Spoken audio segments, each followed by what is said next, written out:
kunegura urushako rw'abandi, kuganiriza abantu ukabereka ko umugabo n'umugore badakwiranye, kwinjira mu kwica ubukwe bw'abandi.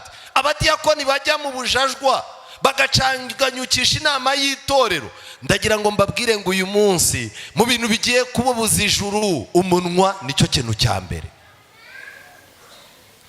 Miriyamu yari afite ikibazo gikomeye cy'uko Imana yatoranyije Mose akaba umusitari bo ntibabona aho bagaragarira, ariko Imana yari yarabahaye umwanya. Mose na Aroni nibo bakurikiraga Mose mu cyubahiro, Aroni na Miriyamu nibo bakurikiraga Mose mu cyubahiro. Uzasanga abantu batanejejwe na gahunda zo mu nzu y'Imana atari babandi batagira gahunda mu rusengero, ahubwo ni babandi baba barahawe inshingano baba bataranyuzwe. Miriyamu yanze Zipora, ariko Zipora yariyoroshyaga, yari umudamu w'umuyobozi, umudamu uzwi mu bantu bose. Ngo ariko yabaga ari mu bandi badamu wabonaga ameze nkabo, asa nabo, atagaragaza akantu kisumbwe ko afite umugabo w'umusitari. Hano ujya kubona ukabona umugabo bamugize umukuru w'itorero, umudamu w'igitenge akagihindura agahita abyimba akaba muremure, mwazaza mujya kumukora, umugabo wanjye araje. Mbe nabo rero iyo basomye abayobozi b'itorero umugabo w'izina rye nirizi, ahita ambwira umugabo ati ntuzasubireho baduciye amazi. Buriya hari abagabo bajya bafata imyanzuro pasiteri akajya kubasura mu rugo, naho imyanzuro yafashwe n'umugore w'umurakare, baradukinisha. Nitwe dufite imodoka nziza ku rusengero, ikibanza cy'urusengero nitwe twagitanze, baguciye amazi, tujya ahandi duhita tuzamura urundi. Nanga umuntu nca amazi kandi njye nishoboye. Abadamu mwishoboye muri aho Imana ibaha umugisha, ariko mwakwemeye Yesu akabashobora. Miriyamu yanengaga Zipora, kandi Zipora yashengurwaga no kubona umuntu ubabaye. Iyo Zipora yabonaga umuntu ubabaye mu maso, ngo yamwitagaho akamubungabunga. Iyi mico Zipora yari afite, Miriyamu ntayo yari afite. Ariko mbabaze, Miriyamu yari azi kuririmba yego cyangwa hoya? Miriyamu yari azi kuorganiza gahunda zikaryoha yego cyangwa hoya? Miriyamu yari umusitari, agahagarara mu bagabo b'ibihangange, agahagararira abagore. Ni byose ibyo. Icyo nagira ngo mbabwire ngiki, umuntu ashobora kuzamuka, uko azamuka akaba ariko atakaza umwimerere we. Umaze kwakwa imbaraga zingana gute mu myaka umaze mu matiku. Aha hantu ni ahantu Imana yagennye ngo tuze tuhishimire, ni ahantu tugomba kugera. Wareba hejuru ukabona ko hari igikenewe, washyuha ukumva yuko vandarateri ikenewe, wajya kubona wabona hari ibintu bitagenda neza ukumva ko hari igikenewe. Twakagombye kugera ahantu tuhafashe neza, kuko ni ahantu turuhukira, twahagera n'Imana ikaruhukira muri twe. Ariko abantu bamo barahazana amatiku. Hari abantu bahaza baje kunegura inkweto z'abandi, akorora rukweto yambaye uriya muyobozi w'itorero mwazamukopye, korari gatambuka, ariko bari iriya myenda niyo bahorana. Umubwiriza yaza, ariko uriya umuntu wamuzanye azira itorero, uriya muntu aratubasha ko ukagira ngo muri umuzigo. Umudamu w'abandi agatambuka, ariko noneho kariya gatenge kamaze kumubana indangamuntu pe, buriya ariko ubundi umugabo we abareba birakureba. Niki kigutinyura? Niki kigutinyura kurenga ubuzima bwawe uzi bugoye, ibibazo ufite, warangiza ukabona umwanya wo kwita ku matiku y'abandi n'ibibazo byabo? Ni igiki cyagutinyuye kuza ku nzu y'Imana, aho Imana itangira amasezerano, ukahazana amanyanga n'amatiku? Iyo amatora ari hafi ibintu biba byashyushye, mu mucomekemo n'uwacu. Wabonye ko bamaze kutuganzamwa, nyamara reka mbabwire ibi bintu mubigemo. Iyi nama y'itorero igiye guhana korari, abantu bacikamo amatsinda, hari n'abarara bagenda. Mvuye kwa kanaka kubimubwira mu gitondo, dufunga umutwe mani. Ariko reka njye ikintu mbabwira, ubundi mutekereza ko tuzahinduka gute dusigaye tunararana imigambi mibi tukayizindukana? Gabanya amagambo, ntugashake yuko urugo rwawe ruhinduka ikibuga cyo kuvugirwamo amagambo yo kurwanya abantu b'Imana no kuvuga imico yabo no kuyamamaza. Umuntu umwe yigeze kukira abona amafaranga, arangije yandikaho muri saro yo kuriramo, yandikamo ngo Yesu Kristo niwe mutware w'uru rugo, amagambo yawe aba make. Ayo magambo yandika neza, yakubita ku gikuta. Wabaga urimo gukaraba intoki we ugiye kurya, upanga yuko muri buganirire ku meza, wareba ugahita usanga ijambo yarahashyize ryo kugucecekesha. Ntukajye wemera abantu baza gucuma amagambo abiri mu rugo rwawe. Nshuti zanjye, ikindi kintu gikomeye, Imana yabahaye amahirwe ngo bihane, ariko Miriyamu ntiyabigaragaza. Kubw'ibyo rero Imana yahise yemera ko Miriyamu ashesha ibibembe. Kubera iki? Niwe amakuru mabi yari yaturutseho. Aroni ashushanya abayobozi bo mu minsi y'imperuka. Aroni umutimanama wamubwiye yuko ibintu Miriyamu arimo kuvuga ari amafuti, ariko Aroni aravuga ati Miriyamu ni umuntu w'inshuti yanjye, ngiye yagira ngo nabiciye amazi. Aguma aho hafi ngo abyumve, kandi abizi ko atari iki? Atari ukuri. Ndabizi neza ko hano hicaye abantu bagendana n'abandi, ukicarana n'umuntu akavuga abantu, ukicarana n'umuntu akavuga urugo rw'abandi, ukicarana n'umuntu akarya inyama z'abantu, akavuga abantu, agasebya abayobozi, agasebya itorero. Warangiza ukavuga uti hoya ntabigaragaza, akagira ngo nanjye sindi kumwe nawe. Hari ingaruka uzabona. Bibiliya iravuga ngo nta muntu wayo ugomba kwicarana n'abakobanyi. Ni ikosa rikomeye. Nubwo atari wowe uvuga ayo magambo, ariko kuhicara umunsi umwe, umuntu akagusura bwa kabiri bwa gatatu, muri mu nzangano, murimo kuvuga, murimo kunegura abantu, Imana ntabwo izemera ko birangira gutyo. Dufite abantu mu itorero bazarushya itorero akarengane nigatangira, bazaribera umutwaro. Dufite abantu bazabera umurimo w'Imana intaza. Ndakwinginze uyu munsi, saba Imana ikugira umuntu wagira ibyo ukemura mu rugendo rw'iby'umwuka by'abandi. Ijuru rimwibutsa ko ari ku munsi mwiza. Noneho Dawidi arangije abwira uwo mugabo ngo humura, ntabwo uri bupfe. Dawidi yaratanze itegeko ngo n'aba bandi bari bumunyereze nijoro bo kugira gute? Bo kumutinyuka. Kubera iki? Niba warigeze ugira umunsi mubi mu buzima bwawe, tegereza umunsi wawe mwiza uzaza. Imana izabikora. Amagambo akomeye nasomye mu bakurambere n'abahanuzi, paje 627, aravuga ngo uyu mugabo yari yarubashye Dawidi akiri umwami, ariko ubwo yari acishijwe bugufi aramutuka. Yari umuntu mubi kandi wikanyiza uriya mugabo, maze abona ko n'abandi bahuje imico nawe. Tubyita projection. Umuntu yicara yakubonana ku rusengero urimo kuganira n'umuririmbyi w'umukobwa, agahita avuga turiya mukuru w'itorero arimo aratereta kariya karirimbyi, kubera ko aramutse ari umukuru w'itorero akagira amahirwe yo kugera mu baririmbyi nka bari, icyo yakora ni ukugira gute? Ni ugutereta. Buriya umuntu nakuvugaho ibintu ntibizagucange, aba arimo kukwereka uko ateye. Ngo ibi bintu byose yavugaga kuri Dawidi ni ibintu byari biri mu mutima we, niko yari ateye. Umuntu nakuvuga rero kuri indaya, biba byoroshye cyane, wabasanzwe ari iki? Ari indaya. Umuntu nakuvuga yuko uri igisambo, abasanzwe ari cyo, ahubwo atinya ko mwaba benshi, kuko ibisambo iyo bibaye byinshi bimwe bihomberamo. Dawidi uyu mugabo yavuze amagambo menshi, kandi yari ahanzweho na Satani. Urwango rwe arucucumurira ku muntu Imana yari yihaniye. Umwuka utera umuntu kwishima hejuru y'abandi, kwandagaza abandi, cyangwa kubabaza umuntu uri mu gahinda, ni umwuka wa Satani. Iki ni cyo nashakaga.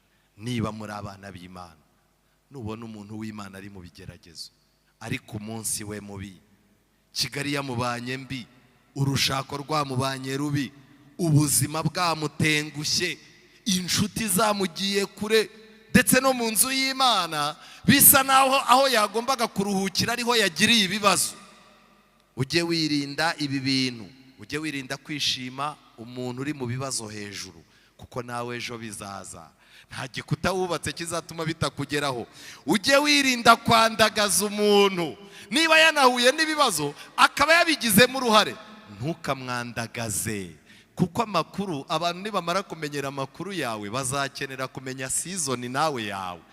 Buriya iyo uvuze umuntu, abantu baricara akavuga bati iyi siri iraryoshye, iyi seri rwose iraryoshye, amakuru yawe barayahaga, ariko baricara bakavuga bati nkeneye kuzamenya amakuru y'uyu mumama, nkeneye kuzamenya seri y'uyu nguyu. Buriya rero irinde kwandagaza umuntu. Kikubwira ko ari umunsi mubi, n'umuntu wakubahaga wese aragupinga. Dawidi arangije agiye kumva, yumva umuntu arimo aramutuka. Umurongo wa 6, atera Dawidi amabuye n'abagaragu b'umwami Dawidi bose, kandi abantu bose n'abanyambaraga bose bari bakikije Dawidi iburyo na hehe n'ibumoso. Yarabanje aramutuka, amutera amabuye. Dawidi yari ari ku rugamba rumwe, ntabwo yari kujya mu bindi. Buriya nshuti zanjye nagira mbabwire, biri muri tekinike za Satani yuko iyo dufite urugamba turimo kurwana, yohereza utundi tuntu tw'ingamba tw'amafuti. Niyo mpamvu uzajya kubona ubone uhanganye n'ikibazo cy'umwana wawe wakunaniye, ujye kubona ubone haziyemo n'utundi tuntu tw'amagambo n'ibiki byose. Icyo nagira mbabwire ngiki, nubona intambara zabaye nyinshi, jya uhitamo intambara imwe. Pawulo yavuze iyihe ntambara? Intambara yo kwizera. Jya urwana intambara yo kwizera Imana, izindi ziba zizakemuka. Ariko iyo tugeze mu bibazo, intambara yo kwizera tuyiparika hariya, tugasigara turwana izindi. Dawidi, umugabo amutera amabuye. Dawidi arangije abona ibintu birarenze. Noneho Shimeyi aramutuka ati genda genda wamwicanyi we, wakigoryi we. Uyu ni umwami barimo kubwira witwa nde? Dawidi, uw'Imana yari yarasezeraniye ko azagira iki? Azagira umunezero, ntawe uzamuhagarara imbere. Reka mbabwire, kuba turi abantu b'Imana ntibizabuza umuntu kugusuzugurira hano ku rusengero. Utazagira ngo umuntu nagusuzugurira ku rusengero bizaba bivuze ko Imana yakuretse. Oya, uzegera umuntu umubwire uti ndi pasiteri, akubwira ati uri pasiteri hano ku rusengero, nturiwe mu rugo rwanjye. Uzicara ubwira umuntu uti twicare neza mu rusengero, akureba akubwira ati uru rugo ni inzu ya so, hano hari wayawa ngahe, njye ko ariho miliyoni 2.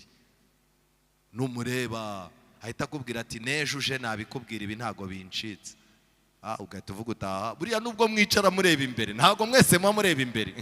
Ubundi intebe zo mu rusengero ziri automatique, ku buryo umuntu ufite umutima mubi wese imuhindukiza ikamurebesha inyuma. Nta bantu bake bazaza bareba ku ruhimbi. Hari abantu babifitiye umushiha bicaye ahangaha. Iyo rero umunsi wakubanye mubi, no ku ruhimbi umuntu agushikuza mikrofone watumiye umugabo wawe, wabwiye umugabo wawe tuze kureba uyu munsi ninjye ndirimba, wamara kuyifata neza mikrofone urebaho papa kanaka ari wajya ko nukabona umuntu araje arayigushikuze, ayihushye bayihereje uw'inyuma. Ntabwo tuvuga uti uyu munsi ni mubi pe.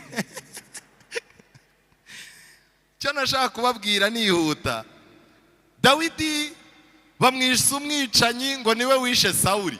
Ndashaka kubabaza, koko Sawuli yishwe na Dawidi?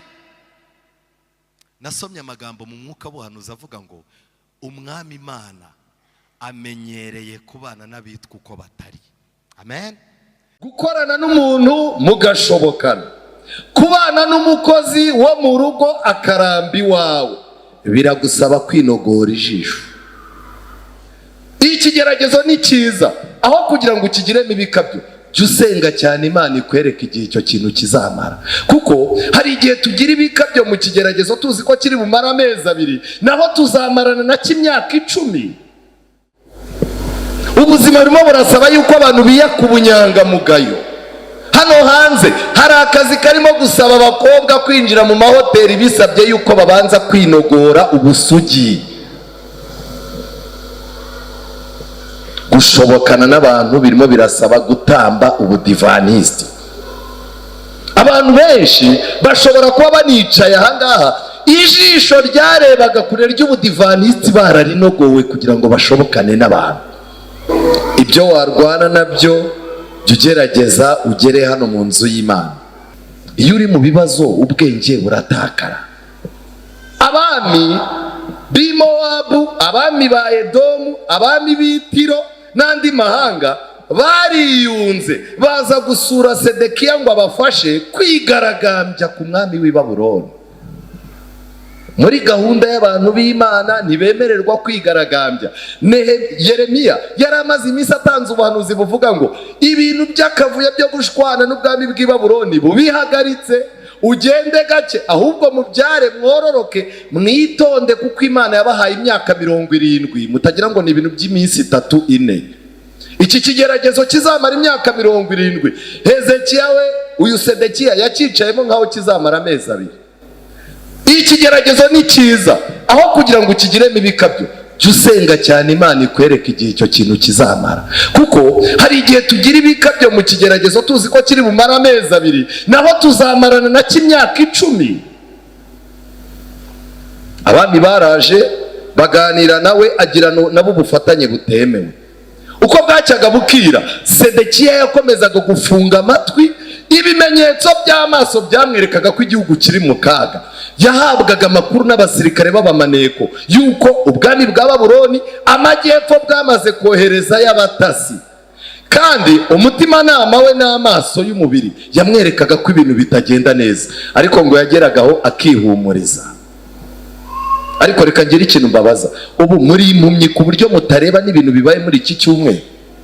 Iki cyumweru ababirebye mu gihugu cya Maroc abantu barapfuye, reka mbabwire, Philippine umuyaga, muri ibi bihugu bya Maroc imyuzure, umutingito, hano muri Libya ndagira mbabwire ngo abantu barapfuye ku buryo n'ubu ntibaramenya ngo imirambo bazayibona gute.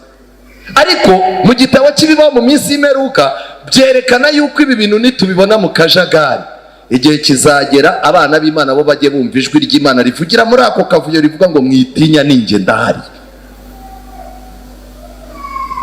Abatinganyi mu madini, usigaye wakira umuntu ku ruhimbi ubona yatsindishirijwe rwose, yahawe ubwiza acecetse, utazi ibyo ari byo. Buse umuntu aramutse aje ndimo kubwiriza agatavuga ati musoni wabwirije ndafashwa na mikrofone ngira ijambo, ntiwahita ugira ngo agiye gukomereza avuga ati uyu mubwiriza yigisha ibintu byiza, ageze hano agahita akura mu mufuka ibendera ry'abatinganyi. Mwabigenza gute? Hari ibintu birimo kuba uretse ko abantu nta maso bafite. Iyi nkomoko y'uko umuntu yicara mu rusengero agashaka kuba umuririmbyi ari n'indaya, umuntu agashaka kuba umuntu w'Imana ari n'igisambo, ni kugira ngo arebe byombi, ikizarya aba ari icyo azafata. Nigeze gusura umuntu ucuruza, ndamubaza se kucuruza ibintu bisa naho biri mu kavuyo, arangije arambwira ati ahangaha uje wese uramujwigiriza. Yinjiranye amafaranga ya bodaboda ngomba kuyabona, niyinjirana ya peteroli ndayimuha, umuti w'imbeba ndawufite. Ngubwo ubuzima tubayemo bantu b'Imana. Muri icyo gihe akavuyo nk'ako kari gahari, abantu b'Imana bavumbuye ko Sedekiya atagikorana n'Imana. Barangije baravuga bati abantu banze ubutumwa bwa Yeremiya nta kindi twabakorera, dusigaranye ikintu kimwe cyo kurinda ngo kitazajya mu maboko y'abapagani. Ngo baragiye bafata isanduku y'isezerano, ya yindi Imana yahaye Abisiraheli. Iyo sanduku ngo barayifashe barayijyana, bayijyana muri kave, ngo bamanutse bafite agahinda barira, bababajwe n'uburyo igihugu gifite isanduku yajyaga itsinda amahanga. Iyo sanduku igiye guhishwa muri kave. Iyo sanduku ngo Imana yemeye yuko ihishwa, kuko n'abantu bayibitse baragiye bagwa i Babuloni. Amateka yayo Imana niyizemeza igihe cyo kuboneka kw'iyi sanduku. Ndakwinginze, ubuzima nibugukaraga ukabona ibintu ubona n'amaso byacanze, jya usigara byibuze urwanira isanduku y'isezerano y'Imana. Wibuke yuko uri umuntu wigeze kumenya amategeko 10 n'iry'isabato ririmo. Bigezaho n'abantu batazi Imana aribo bayitwibutsa. Se murokore gufasha umuntu mu mashati byagenze gute? Oya reka mumanyure baranzengereje. None se muroko koko kwajya gutubwira ngo ntitukarwane bimeze gute? Na winyurira kuba umukristo si ukubikira inyetere. Tugezaho twibutswa n'abapagani. Niba ufite amaso areba uri umunyamugisha. Kuvuga ngo mu buzima nushyiramo imiyaga imyaka 20, uzamenye yuko guturuka ku myaka 40 kugeza kuri 60 isi nayo izagujugunyamo imiyaga. Iminsi umuntu apfa n'aba ahagaze ingana n'iminsi azababara. Nakubwiye ngo ahazaza hawe ni wowe uhagena. niba muri uyu mugoroba uri umunebwe ukishimira utuntu wagezeho ugacika ku murimo, wagira utuntu ubona ukica ku bantu ukabakura mu nzira, njyewe narivunikiye aho ngeze, reka ngire ikintu mbabwira. Niwumva n'umuntu barimo kumubwira ngo afite amafaranga n'ipusi itasimbuka, uzamenye ko barimo baramubeshya. Nshuti zanjye, Yakobo yitegereje undi mwana we witwa Dani, arangije aravuga ati Dani azacira abantu b'imanza ubwo ari umwe mu miryango y'Abisiraheli. Dore Dani azaba inzoka mu nzira n'incira mu kayira, irya ibinono by'ifarashi, uhekwa nayo akagaranzuka inyuma akagwa. Dani yagombaga kuba umucamanza, ariko nanone hakabamo n'ikintu cyo kurwara inzika. Nagira mbabwire rero, umuntu urwara inzika abantu ntashobora kuba umucamanza nyakuri, kuko umuntu urwara inzika ahora ategereje umuntu igihe azamubonera. Hano ngo Dani aragenda agafata ameze nk'incira, incira ngo iyo ishaka umuntu uhetswe n'ifarashi iritera hejuru ikabona ntiri bumugereho, yarangiza igahita ivuga iti ariko ubundi umuntu ko ahetswe n'ifarashi nariye ifarashi kuri bumukubite hasi nawe nkamubona. Muri iki gihe dufite abantu bafite ubugome ku buryo hari ikintu akora wowe ntagukoreho, ariko akagira ikintu agukorera ku buryo ubuzima bwawe abuhungabanya. Ubu dufite abantu bafite umutima mubi ku buryo hari ikintu akorera umugabo, urugo rw'uwo muntu rugasenyuka atahageze, akavuga ati aha batazavuga ngo ninjye wagusenyeye, nigeze ngera iwawe. Reka ngire ikintu mbabwira, abantu bafite uyu mutima mubi barwara inzika ntibashobora kuzabona umwami Imana. Bamaze igihe mu bintu by'Imana, bamaze igihe mu itorero, ariko buri munsi ubareba ukabona haraburaho gato.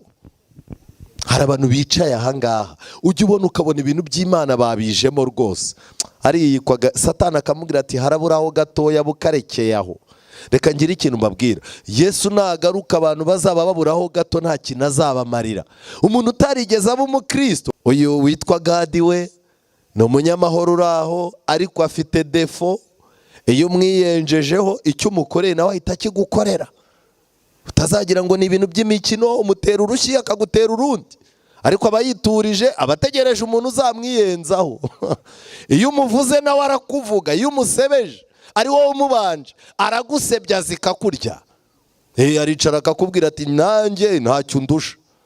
Ubu turabafite baba bicaye ubona ari abarokore, ubona ari abantu b'Imana rwose, ubona abantu batuje, ariko wakwibeshya mwagira akabaza akakubwira ati ndaje nkwahuke zikurye we utazakina. Kuba umukristo ni ukuba ikinyeterisa.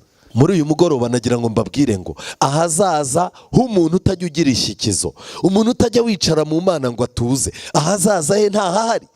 Umuntu ufite utinyuka ikintu cyitwa ubusambanyi, ntagire nyirantarengwa, ntamenye kubaha abagore b'abandi, ntamenye kubaha abantu, umwanya abonye wose ari uwo gusambana, uyu muntu afite ahazaza habi. Yakobo yarakomeje areba abana be, agera ku wundi wa kabiri witwa Simiyoni. Simiyoni na Lewi bari abavandimwe babiri, aba baragendanaga. Buriya nagira ngo mbabwire, iyo ibintu bigiye gucika mu bana wabyaye havukamo ababona basa, babona bavindimwe, bakabona basa n'ababyeyi, ndetse bakumva amaraso yabo arakururana. Iyo abo bana babaye babi, urwo rugo ruba rubi by'iteka ryose. Simiyoni na Lewi rero baragendanaga. Bibiliya Yakobo yarababwiye ngo ni abavandimwe, inkota zabo n'intwaro z'urugomo. Mutima wanjye ntuzajye mu nama zabo za rwihereranwa, bwiza bwanjye ntugafatanye n'iteraniro ryabo. Aba ni abantu bagendana, bari abavandimwe bagendana, undi yabageramo bagaceceka bakamwereka ko batavugaga, yarenga bagahita bakomeza ikiganiro. Bajyaga bagira inama za rwihereranwa ku buryo nta bandi bantu bazi amanyanga yabo, ariko umunsi umwe bakoze amakosa akomeye, kuko bicishije abantu uburakari, bagatema ibitsi by'inka kugira ngo bimare agahinda. Uburakari bwabo buvumwe kuko bwari bwinshi, umujinya wabo uvumwe kuko wari uw'agashinyaguro. Aba babiri mushiki wabo yaraje ababwira yuko yafashwe ku ngufu n'abantu b'Ishekemu. Barangije baravuga bati babitinyutse, bareke turakurihira. Bajya inama, barangije baragenda bajya kureba b'Ishekemu. Barababwira hari umuyobozi w'icyo gihugu yari yakunze rwose umwami, umwana we yari yakunze umukobwa wa Yakobo. Barangije baraza baravuga bati rero nubwo yabigukoze uzatujyane tuvugane nabo. Baragenda bajya Ishekemu, barababwira bati rero twifuza kubashyingira mushiki wacu rwose nta kibazo, niyo mumudusaba mutamugiriye nabi twari kumubaha, ariko niba mumushaka rero hari kondisiyo imwe tubasaba. Mwese mwisiramuze, nimumara kwisiramuza igihugu cyose muraba mubaye nkatwe, noneho turaza tumubahe dushyingiranwe tujye dukorana. Umuyobozi w'igihugu arangije abwira abaturage ati nimubyemere kuko tuzabona n'amatungo yabo. Umuyobozi yarababeshya abaturage kugira ngo bajyemo batazi ibyo bagiyemo. Byarangiye abantu bose babakebye, igihugu cyose baragisiramura. Bamaze kugisiramura abahungu ba Yakobo, Lewi na Simiyoni barangije bafata ikintu cyitwa inkota, baturuka ibwami basogota kugeza ku muturage. Barangije baraza babwira Yakobo bati ntago bari kugira mushiki wacu kuriya ngo duceceke. Yakobo arabareba arababwira ati ubwo burakari bwanyu buravumye, muzatuma ntabonaho n'ikinga, ntabona naho nsaba amazi. Mutima wanjye ntuzajye mu nama zabo za rwihereranwa. Dufite abantu bagendera mu igare bakaba bari hamwe mu kazi bagendana, aho baparitse barimo kugendana. Iyo uri inshuti n'umuntu mubi, ububi bwe buri munsi abubika muri wowe, birangira nawe warabaye muri bo. Muri aba bombi ntago wambwira ngo umubi yarinde, ariko ikigaragara ni kimwe: umutima mubi n'uburakari bwo kwihorera bakoresheje amanyanga. Ibi bintu bizaba biri mu bantu benshi mu minsi y'imperuka. Niba rero ugendera mu kigare ukaba ufite abo mukigendanamo, mukaba mujya mukora n'inama mwiherereye, ariko zikaba n'inama mbi zo kuvuga abandi, n'inama mbi zo guseka abandi no kubakwena, n'inama zo kurwanya umurimo w'Imana, n'inama zo kurwanya korari cyangwa kurwanya pasiteri cyangwa umukuru w'itorero, wowe menya yuko ufite uburakari buvumwe. Bibiliya iravuga ngo nimurakara izuba ntirikagire gute?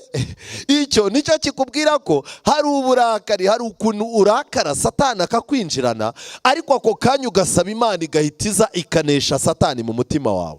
Ariko uburakari iyo bwamaze kuba gahunda, umuntu aburarana, abantu bakarara bapanga ibintu bibi, umuntu akabwira undi ati tuzinduke iyi nkuru ntirangiye, uzamenye kuri mu kaga. Abantu bameze gutyo uretse no kuba mu mubare w'abazaragwa gakondo ya Yakobo, ntibashobora no kuzaba mu bwami bw'Imana. Mbere urukingo rwari mu murimo, uzirinde. Reka njye ikintu mbabwira, umubare w'abadayimoni barimo kuduhiga urangana n'ubusongarere dufite n'ubunebwe. Bibiliya iravuga ngo iki? Tujyane muri Bibiliya, Imigani 12. Imigani 12, abamarayika kuki batsindagiye ikintu cy'umurimo. Imigani 12 umurongo wa 24. Abahageze dusome umurongo wa 24. Haranditse ngo ukuboko k'umunyamwete kuzatwara. Amen. Umuntu wese w'umunyamwete aba ari umutware. Adamu yagombaga kuba umunyamwete n'umugore we kugira ngo babashe gutwara ibintu biri mu isi. Bibiliya irakomeza ngo ariko ukuboko k'umunyabute kuzakoreshwa uburetwa. Satani umunsi aza gucumuza Adamu na Eva, bari mu kazi, nta kazi bari bafite, ntako.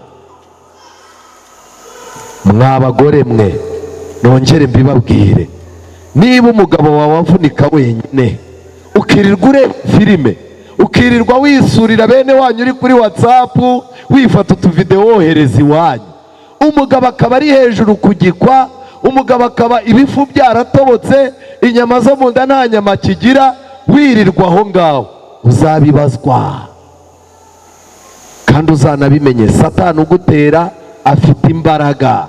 Abantu bose batari abanyabute baba bafite ubutware. Kambabwire, niki cyishe urubyiruko rwacu? Ni ukwirirwa imbere ya televiziyo. Cyakora ukabona umuntu afite umwana w'imyaka 20, muri urwo rugo harimo umukozi w'imyaka 13, woza amasahani, uzi guteka, uzi kugira gute. Umwana wawe inzara yaraziteretse, afite agaterekomande, arimo guhindura amasheni, yambaye akantu k'agakabutura muri saro gafitanye isano n'ikariso. Umukobwa wambaye agasengeri uturuka hano ibere ukaribona, ubwo imisatsi nta mwanya w'igisokozo afite, ntiyigeze akaraba mu maso, kandi bimaze kuba saa 9, ni telekomande gusa na telefone ku ruhande.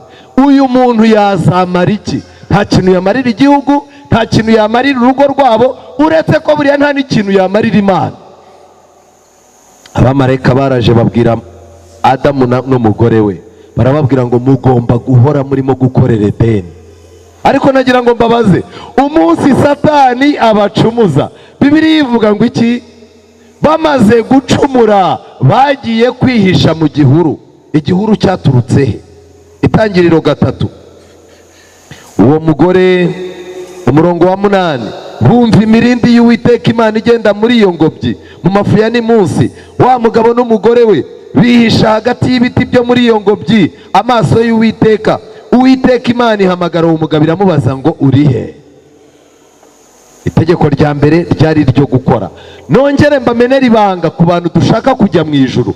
Umuntu udafite ikintu arimo gukora mu nzu y'Imana, mu murimo w'Imana, Satani azamukoresha.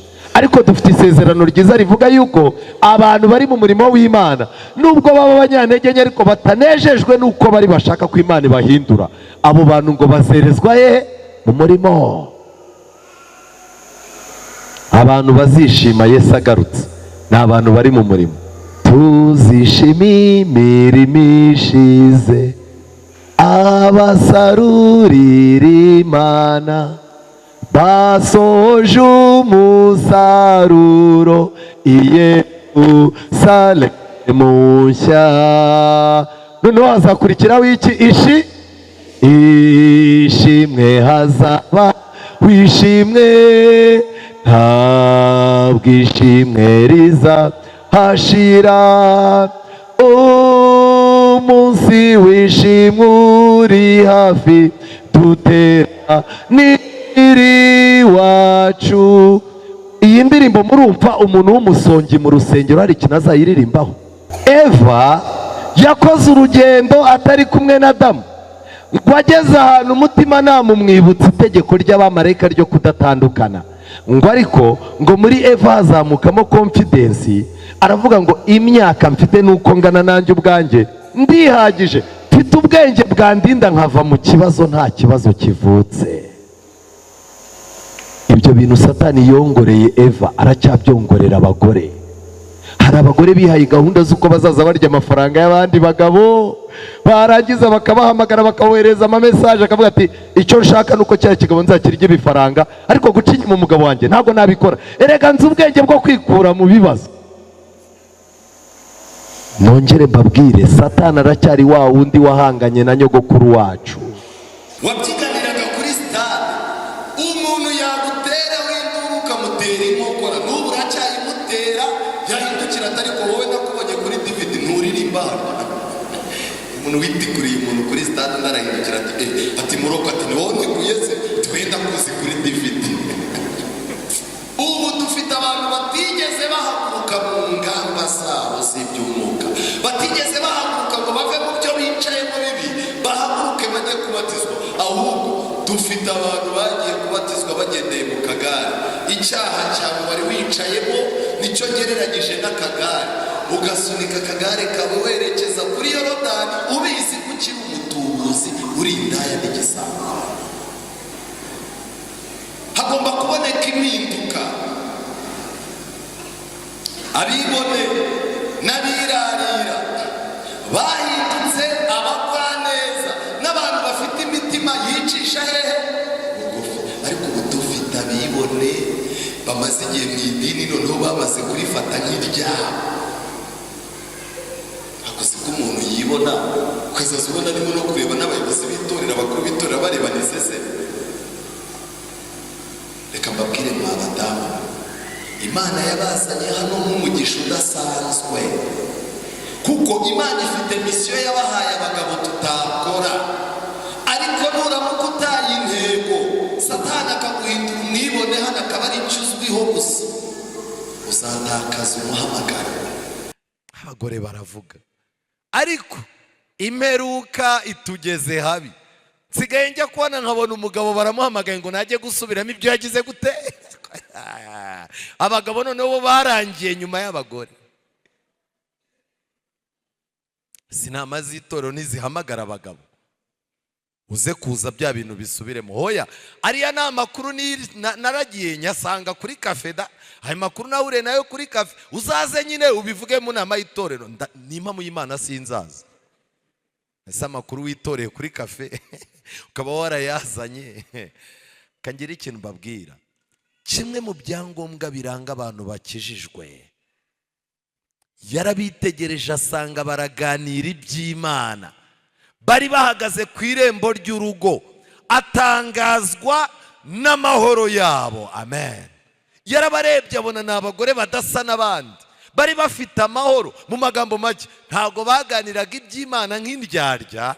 Ibyo bintu by'Imana byavaga mu mitima. Kandi ikindi, n'ubuhamya bwabo bwo kubabarirwa ibyaha yarabwumvaga. Kuba umunyabyaha twese turabisangiye, ariko se ujya ukora ibyaha wumva n'umutima ukurega, wumva umutima wawe ukubuza amahoro, cyangwa umutima warawucecekesheje? Niba muri wowe wifuza kuzabona Yesu mu maso, indangagaciro zaranze uyu mubyeyi, izo ndangagaciro nizo zigomba kugira gute?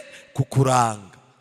Uyu mubyeyi witwa Simiyoni yabashije kureba Yesu mu maso. Byagenze gute? Ndabarahiye, umuntu udafite izi ndangagaciro z'uyu mugabo, kubona umwami Imana bizamugora. Icyambere, Yerusalemu hari umuntu witwaga Simiyoni. Uwo yari umukiranutsi ufite ibikabyo. Ugira gute? Witonda. Ikibazo dufite uyu munsi, umuntu arimo arashobora utuntu, arimo aracika ku cyaha runaka, akabihindura inyundo yo gukubitisha abandi. Umuntu aricara yatangira kugerageza iby'Imana byakunda, ugasanga umusozi wose yawukangaranyije. Imana nayo irabizi, ninjye njyenyine mucungiraho. Buriya iyo ntasenze abantu bataha nta mugisha. Abakiranutsi bafite ibikabyo ntibashobora kuzinjira mu bwami bw'Imana. Iyo umukiranutsi afite ibikabyo, kiba ari ikimenyetso ko agakiza afite ari agatuburano. Iyo umuntu ageze mu by'agakiza, byanga byakunda, n'iki kizakubwira ko ufite agakiza kazima? Nuko kaba gafite ibikuta bibiri bitakwemerera kwitwara uko ushatse. Ujya kujya mu byo wari urimo, igikuta kikakwangira.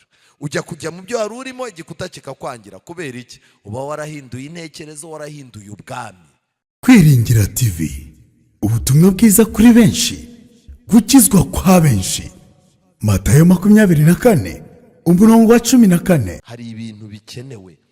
Hakenewe abantu batera abantu ubutwari no gukomeza kuzahura.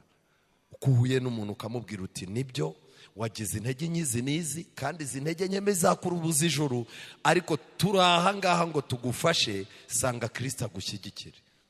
Ibyo bintu birashoboka. Tugira abantu bahora bacyurira abantu. Ikibazo wagirana n'umuyobozi, mugahura agatakubwira ati wongeye, kandi ntiwumva.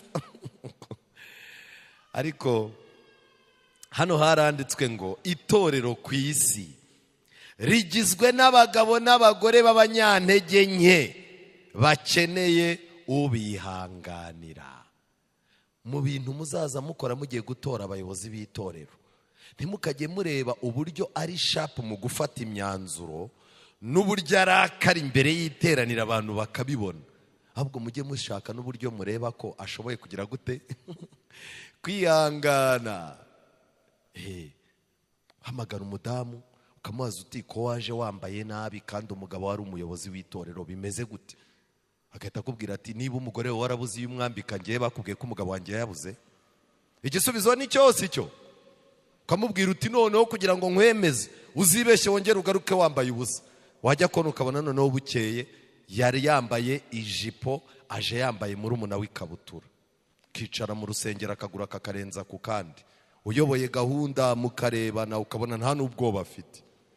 ugahita uvuga uti rero ibintu byo guhora nkurikirana abagore ndabiretse. Niyo mpamvu muzabona abakuru b'itorero biyakiriye batakimenya n'abambaye ubusa n'abatabwambaye. Ariko ntago bivuze ngo ibyo bintu biremewe. Itorero ryo ku isi rigizwe n'abagabo n'abagore b'abanyantege nke, bakeneye ubihanganira, bakeneye umuntu ubafata neza kugira ngo batozwe kandi banagurwe gukora bemerwa muri ubu buzima, ariko bakazanemerwa no mu buzima buzaza. Icyo nashaka kubabwira ngiki, uyu munsi kuba mu itorero ry'Imana bifite icyo bigusaba. Atari umwungeri witwa Kristo uri mu rwuri rwe ngo ayobore urugendo rw'intama ze, ibibazo byavuka. Icyizere gikomeye dufite ntabwo ari abungeri. Icyizere gikomeye dufite nuko Kristo ari hejuru y'abaki y'abungeri. Wowe uri yihe ntama? Ushobora rero kuba uri intama ugaturguri ugakomeza kuzenguruka mu ishyamba kandi ukabona ntacyo bigize gute, ntacyo bigutwaye. Nshuti zanjye, ijambo ry'Imana ritwereka ibigendanye n'intama cyane. Mu gihe cya kera guhangana n'abanyazi n'inyamaswa z'inkazi niko kari akazi k'umuntu ubana n'intama. Igihe cy'izuba n'imbeho y'ijoro, inzara n'inyota nibyo bintu byarangaga umushumba uragiye intama. Uwo mushumba uragiye intama iyo yarangaraga ku ntama ntaziteho ngo azigaburire, akaba ni umushumba utinya izuba, akaba ni umushumba utinya izuba n'imvura, utinya ijoro. Nyir'intama ari we witwaga umutahiza. Yarazaga yajya kuzireba agasanga zatangiye guhombana mu mbavu, agahinda kakamwica. Yirukanaga wa mushumba, yarangiza yirukanaga wa mwungeri, yarangiza akahibera, akazigaburira, akazishakira amazi yo kunywa. Iyo byabaga ngombwa ko zivugirizwa yarazivugirizaga, akazibamo ngo nazo iyo zabonaga umuntu urimo kuzifata mu buryo butandukanye n'ubw'abandi, zaratangiraga zikabyibuha, akavuga ati uko biri kose nkeneye gushaka undi mwungeri. Icyo nicyo Yesu akora. Iyo abonye abana be bicaye mu cyanya cy'ubwatsi bubisi, ababwiriza barimo kuza kubwiriza bakabwiriza ibibwirizwa bimeze nk'amadibeti ya politike, akabona korari zirimo ziraririmba zishakira gukomerwa amashyi, nta witaye ku ntama y'inyantege nke, akabona ibintu byose birimo kuba byanze, Imana ubwayo irimanukira ikaza ikigira mu ntama zayo, kandi zitangira kongera kuzana akabaraga. Icyo nagira mbabwire ngiki, bishoboka kuri intama y'inyabibazo. Muri ubwo buryo bw'intama, umutahira niwe wagombaga kuzamurika intama mu gitaramo. Uwo yagombaga gukoresha imbaraga zose. Ndagira ngo mbabwire yuko kwihangana, gukemura no kugirira impuhwe ni akazi kagombaga gukorerwa intama. Ikindi kintu gikomeye, abashumba bajyaga bagira gahunda yo kujya gushaka intama zazimiye. Aho ngaho niho Yesu yagaragarije umushumba wabaga cyangwa umwungeri washoboraga kuba yasiga intama nyinshi akajya gushaka imwe. Kondisiyo ya mbere ni imwe, nuko yabaga yizeye ko nagaruka arasanga izindi zitagize gute, zitagiye, bitewe nuko zabaga zizi kuvugana nawe, zizi ijwi rye. Iyo yazibwiraga ngo mugume hano ntimuhave, zarahagumaga, akajya gushaka yindi yagize gute, yayindi yazimiye. Ndagira ngo nkubaze, Yesu agufitiye icyizere ku buryo aho yagusize nagaruka ariho azagusanga? Hari abantu Yesu yasize aha ngo bafashwe, hari intama Yesu yasize aha, ariko nawe azagaruka azasanga ukiraho yagusize, ijwi rye urarizi. Dufite abantu ujya kubona ukabona yavuye mu itorero yagiye. Erega hari umuntu wambwiye ngo yumvise ijwi, kandi nanjye maze imyaka 4 ntumva ijwi ry'Imana. Hari umuntu wambwiye ngo mu rugo rwa kanaka ngo Imana bayibona ibambye ngo ikamwenyura. Ubwo ni ubujiji.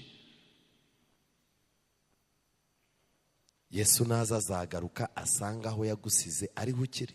Reka njye ikintu babwira, dushora imbaraga zacu nyinshi mu kujya mu byaha, ariko nta mbaraga tujya tugira zo kuva mu byaha. Uretse Imana iguheka ikaguhagurutsa mu kabari, uretse Imana iguheka ikaguhagurutsa mu busambanyi, uretse Imana yonyine iguhagurutsa mu bintu by'ubugoryi n'ubujiji n'ubupagani.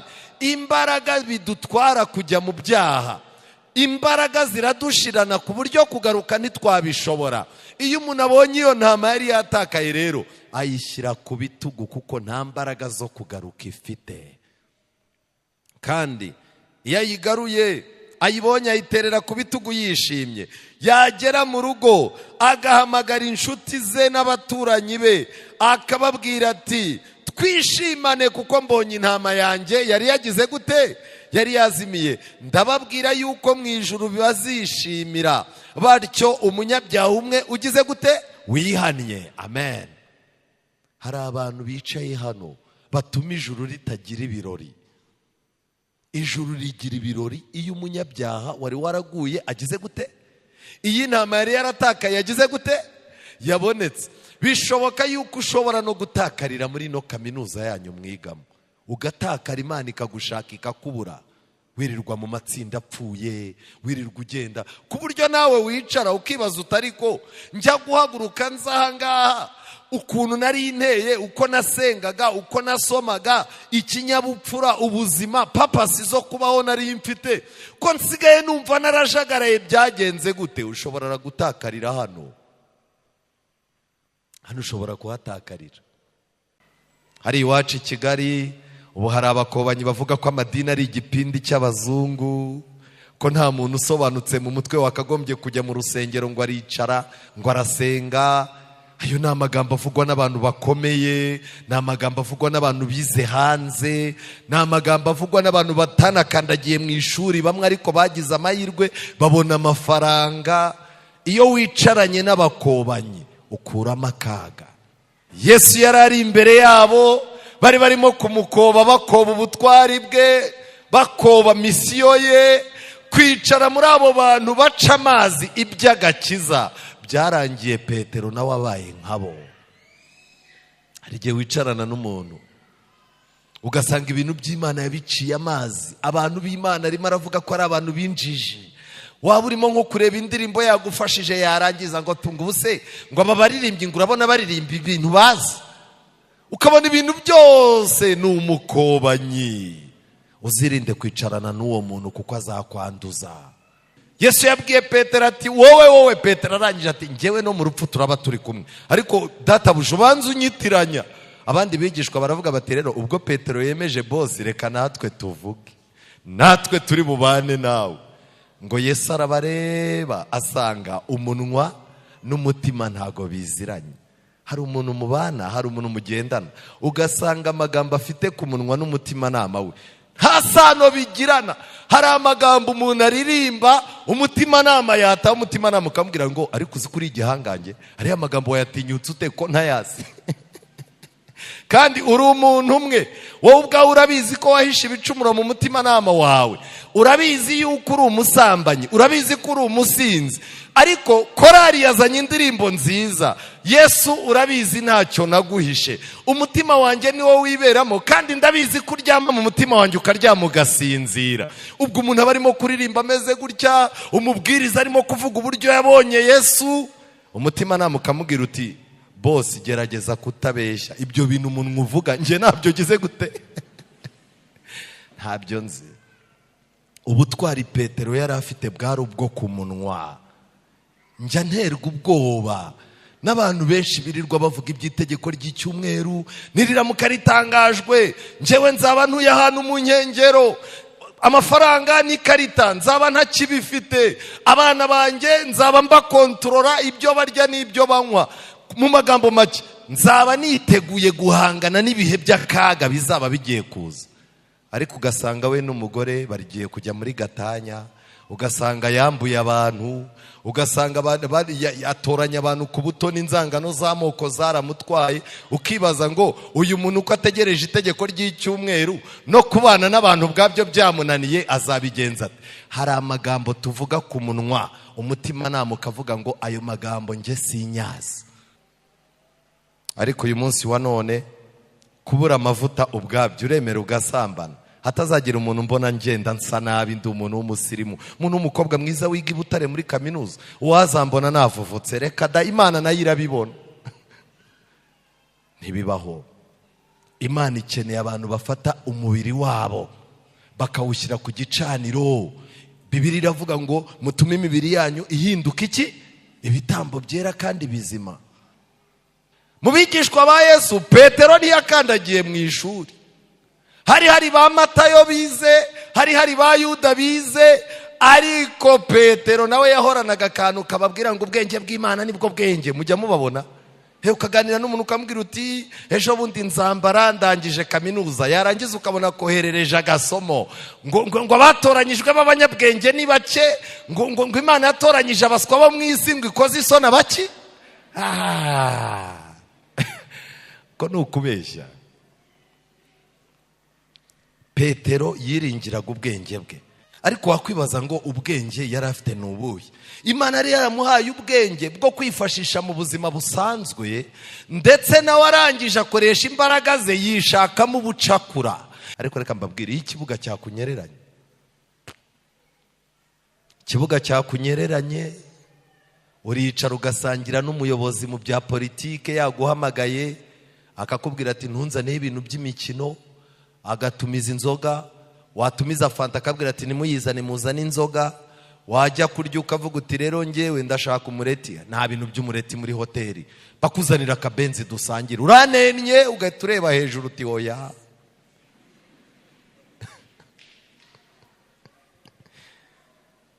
Warangiza ukabufasha inzoga, wamara gufata inzoga wasomaho kabiri, wajya kubona ukabona Imana nayo ifite ukuntu ibigenza.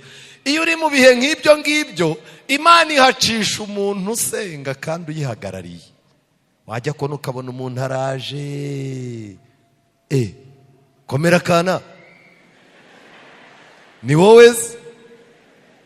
Ni njyewe. Nyine nari nshaha nica akanyota.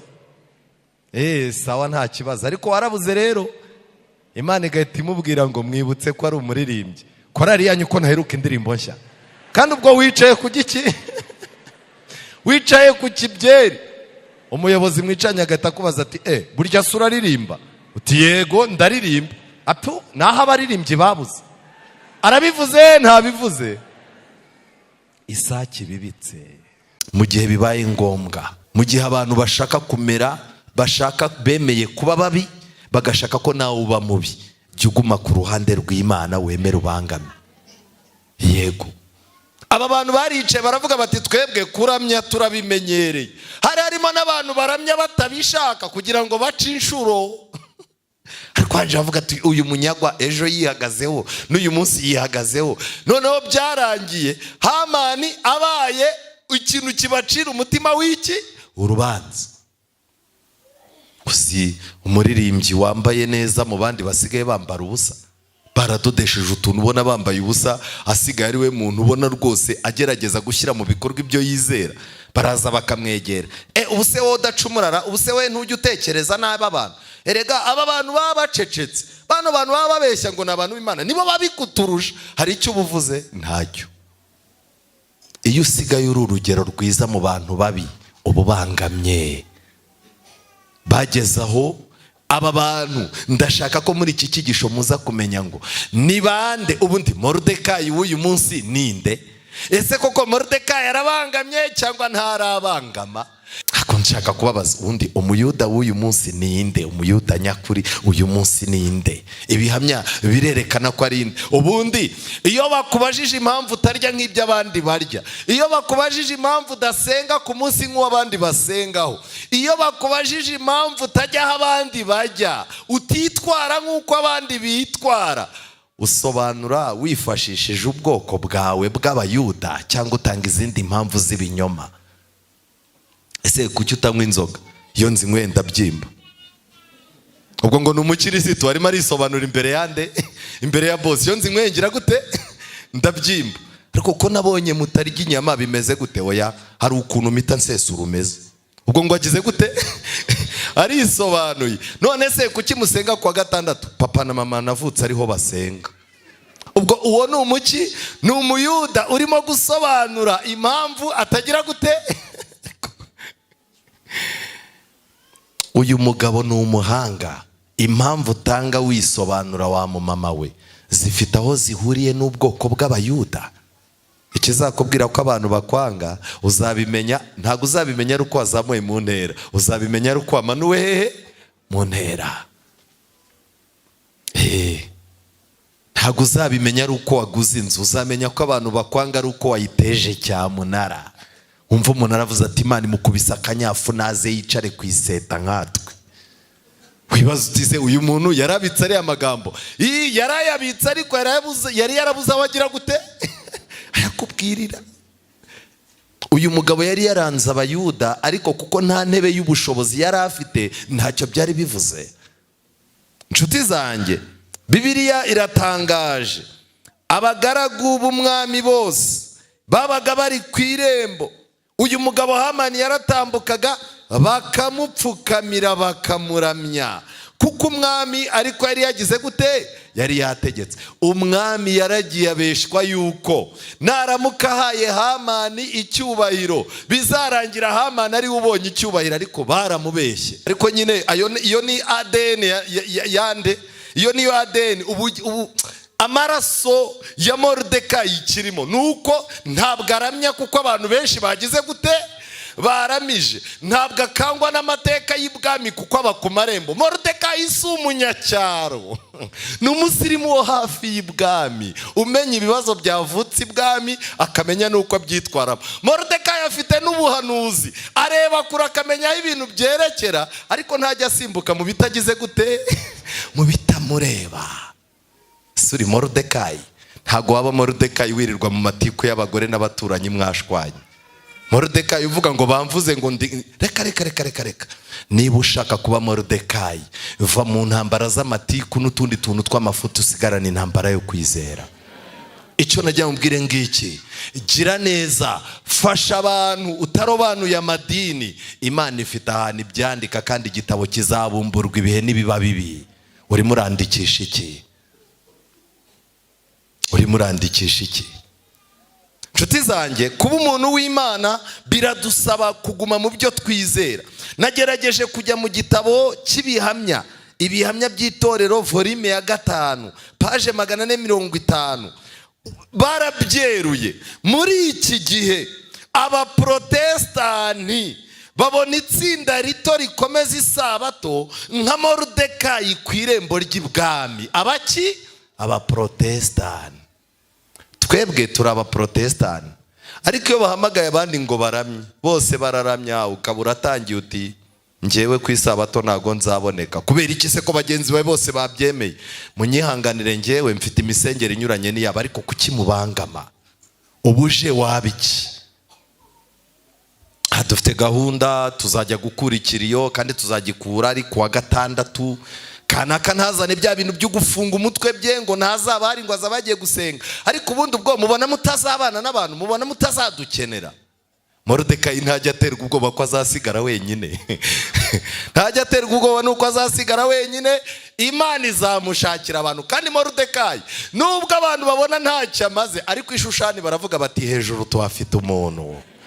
Yego, buriya hari abandi bantu ufitiye akamaro, nubwo abo mubana, abo muvindi imwe babona ko ntacyo umaze. Uzirinde kuryamira ukuri wamenye ngo nukugira ngo unezeze abantu. Ntibibaho, ntago bikunda. Abaprotestani rero babona abakomeza isabato nka Moridekayi ku irembo ry'ibwami. Imico yaryo, imyitwarire yaryo igaragaza kubaha amategeko y'Imana. Ihora ari igishinja ku bantu baretse kubaha umwami Imana kandi bagakandagira isabato. Uwo muntu uri muri bo kandi atishimiwe rero agomba gukurwa mu nzira. Aya magambo murayasanga no mu gitabo cyitwa Umurimo wa Gikristo. Moridekayi azaguma ku irembo cyangwa agomba gukorwa akazi ko kugira ngo ahakurwe? Simwe mbaza? Ayo magambo volume ya 5 page 450, ibihamya by'itorero. Uwo muntu uri muri bo, uri muri abo baprotestani, uwo muntu uri muri bo kandi atishimiwe rero agomba gukurwa hehe? Mu nzira. Nagira ngo mbabwire kuva uyu munsi mubimenye, ubudivanisiti abantu benshi babona ko bubangamye, ku buryo hari abantu babona buvuye mu nzira amadini yaruhuka, kuko yaba ari amwe, yaba yizera bimwe, asenga ku munsi umwe, asenga kimwe, ababwiriza batwara ibintu kimwe, abapasitoro bakumva ibintu kimwe. Ikibazo gisigaye ni kimwe, ni Moridekayi ku irembo rya hehe? Ry'ibwami. Kandi abantu bari kwibaraza hamwe nawe ku irembo nibo barimo kuvuga bati uyu mugabo mumudukuremo kuko arimo aratubangamira. Imisengere yacu mwari muzi ko ibangamiye andi madini, irabangamye. Vuba bidatinze bazaturega akajagari, akavuyo, kuvuga ibintu bitakagombye kuvugwa, gutwara ibintu nabi, gutuma mu bantu mu mitwe y'abantu habamo akavuyo. Ibyo byose bizaregwa Moridekayi, ariko Moridekayi ntazahinduka. Kuko iki cyo nshimira Imana ni kimwe, Moridekayi aho arimo gupangirwa kwicirwa niho azaca yambaye ikamba. Ibi bintu mukeneye kubyiga. Yego ni byiza kwiga yuko muzajya mu ijuru muzamukiye ku magare, ni byiza yuko rwose mutegura imyenda y'abageni n'ibiki byose, ariko ibi bintu ni mubishakira umwanya. Nshuti zanjye, nagira ngo mbabwire ngo iki gitabo kiratangaje. Ni ibiki bizakoreshwa ngo Moridekayi akurwe mu nzira? Ku marembo y'ibwami abantu babe bafite imyumvire imwe, bateye kimwe, basenga kimwe, baramya kimwe, ku buryo Hamani w'i Roma azaza atambuka akavuga ati bose barubamye uretse umuntu umwe. Ikintu cya mbere muri iki gitabo Abahanuzi n'Abami, nicyo gitabo umurimo wa Gikristo, handitsemo yuko ikintu cya mbere Satani azakora kugira ngo Moridekayi akurwe mu nzira ni ukubyutsa uburakari mu bantu, abantu bakanga Moridekayi kandi atari uko ari mubi. Icya kabiri, abantu bari mu nzego zikomeye kandi bubashywe ndetse abantu b'ibirangirire bazifashishwa kugira ngo batangire gusebya imisengere n'imyizerere ya Moridekayi vuba bidatinze. Cya gatatu, gushaka kurimbura kwizera kwabo hifashishijwe icya mbere kubasebya. Cyo ni icya mbere, mwitegure. Hano hari abantu benshi batinya kuvugwa, ubu tugiye kuzaza tuvugwa, tuzavugwa, tuzavugwa rwose. Mwitoze kuvugwa, kandi mwitoze kuvugwa mubone ko ibintu byose ari kimwe. Yohana yaje atarya atanywa, abantu baramureba bahita bavuga bati uriya mugabo afite abadayimoni, we wabonye umuntu utarya ntananywe? Yesu arangije aravuga ati rero ubwo Yohana kuba atarya atananywa babipinze, reka noneho njye nzajye mu bantu njye ndya ngire gute nanamwe. Noneho Yesu barangije bamubonye babona anyuranye na Yohana, barangije bati uyu mugabo we ni ikirura n'igisambo n'igisahiranda ni n'umunywi w'inzoga. Nuvuga ngo Yesu bamuregaga kwanywa inzoga kubera ko agendanaga n'abantu bigeze kuzibona bazinywa, ariko Yesu yaba atinya uruvugiro ntiyari kujya Karuvari. Abantu batinya uruvugiro ntibazaramba hano, ntago bizakunda. Abantu bazasebywa, hazifashishwa ikaramu n'amajwi. Iri ni itangazamakuru. Ubu twatangiye kugira abantu bajya mu binyamakuru bakandika yuko abadivanisi umunsi wa karindwi barabangamye, ni abantu badashyira muri gahunda, ni abantu bagenda inyuma, ni abantu badafite icyo bamaze n'ibiki byose. Indirimbo zaratangiye, abakina za komedi, ibinyamakuru birimo biragenda byandikwa. Mbabajwe no kubabwira ko dufite n'abizera bakoresha imbaraga zabo, ububasha bwabo n'ikaramu zabo basebya itorero. Bari ku kazi batazi. Moridekayi arimo aratangwa. Umupastori arimo aravuga ati rero iri torero impamvu inyubako yatinze, hano hayobora abantu batakandagiye mu ishuri. Ariko wa mugabo wicara inyuma harya yitwa kanaka. None se uriya mugabo imeze gute? Pastor, uriya mugabo yarize, abayibereye hariya nyine yabishyize muri logique, mu mugira umukuru itorero mukuru. Nta torero ry'abantu binjijiri baho. Umuntu umwe aherutse kwicara aravuga ngo bazamushakira abanyamashuri n'abanyamafaranga n'abanyamwuka. ataho niho nzubakira itorero ribe rikomeye, ariko itorero ryubatse kuri Kristo. Amashuri azifashishwa. Mwarabibonye ko umwana asigaye ava ku rusengero akajya kwiga segonderi yazindukaga. Mu mwaka wa mbere igihembwe cya mbere agaruka umusiga mu rugo, mwaganira akakubwira ati ngiye mama mbashyize muri logique nkabona biriya bintu byanyu byo gusenga ni ibintu byanyu byabariye abakecuru. Naho amashuri yamukozemo iki? Reka ngira ikintu mbabwira, Satani yaratangatanze. Amashuri azifashishwa, ubuhanga buzifashishwa, ariko Satani kugira ngo atangatange Moridekayi akurwe mu mwanya we, hazashyirwaho n'itegeko ry'icyumweru. Iri tegeko ry'icyumweru leta zizaryakira, icya mbere kugira ngo zivugwe cyane, icya kabiri kugira ngo zibone inkunga kuko leta zizaba zikeneye. Ibihugu byo muri Afurika bizarokoka uyu mutego ni ibi: itegeko ry'icyumweru rizaba rigaragaza inyungu zifatika, rizaba rije nk'igisubizo. Ariko isabato nayo yatunaniye, urajya gusenga ugakubitana n'umuntu umwana wavuye kwiga ku isabato kandi yiriwe abaza abana, ariko abana banyu bari hehe? Mama kana wa muhungu wawe ukubagana ko namubona ari he? Arimo arabara abana b'abandi kandi abe bahetse iki? Bahetse ibikapu bagiye kwiga ku isabato. Isabato yabananiye, musigaranye amasaha 2, uraza gusenga saa 6 zagera ugasohoka iwawe, ibintu byarazambye, ariko warangiza ngo uzarenganyirizwa isabato. Kirazira, ntago Moridekayi yakubitirwa kuramya atazi kuramya, ntago bibaho. Nuko nguko rero byaje birangira abantu bose basigaye bitwa barokore. Ubu cyokoze niyo ugiye kwikopesha bakakubaza bati witwa nde kwinaha banyambuye, ukabwira umuntu uti nitwa murokore, ahita avuga ati baguha ibiro 2, nta murokore wagira gute? Wakwambura iyo ugiye nk'ahantu kwa kumugeni mu rugo rusenga, ubizi yuko uri umuhungu w'igisambo, uri umuhungu w'umusinzi, uragenda bakakubaza bati uri igiki? Uti ndi umuki? Ndi umurokore. Soba uko agahita avuga ati nta murokore uhemuka, ni mu muhe umugeni agende mutamugoye.